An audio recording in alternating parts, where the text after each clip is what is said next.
Hello everyone, welcome back to my mini blog. তো ফ্রিজে কয়েক টুকরো মাংস ছিল, ভাবলাম যে কি করা যায়। তো ভাবলাম যে চলো একটু চিকেন স্যুপ ট্রাই করি। ফার্স্ট টাইম আমি করছি, প্রথমবার করছি। তো এর আগে অনেকবার খেয়েছি আমি, আমার শাশুড়ি মানে মামুনি অনেকবার খাইয়েছি, তারপর দোকান থেকে খেয়েছি, কিন্তু নিজে কখনো করিনি। তো ভাবলাম যে করি, কয়েক টুকরো মাংস দিয়ে, মাংস কিছুই করা যাবে না, তো স্যুপ বানাই।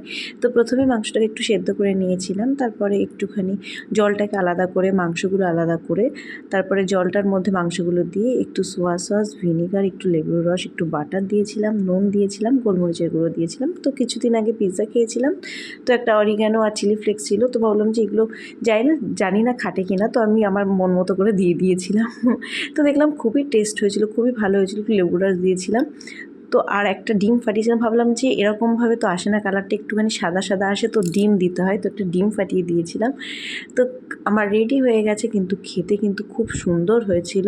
তো আমি শিখেও গেলাম, মনে হলাম যে আমি শিখেও গেছি, কিন্তু খেতে খুব টেস্ট হয়েছিল। একটু ফোন দেখেছিলাম যে ভিডিওগুলো যে কী করে বানায়। তো চলো, আমার চিকেন স্যুপ রেডি হয়ে গেছে। আর আমার পাউরুটি ছিল, তো আমি পাউরুটির সাথে খেয়েছিলাম। তো সন্ধ্যেবেলার টিফিনটা আমার হয়ে গেছিলো। তো ভিডিওটা কেমন লাগলো অবশ্যই জানিও, আর ভালো লাগলে লাইক করে দিও, চ্যানেলটাকে সাবস্ক্রাইব করতে ভুলো না। টাটা।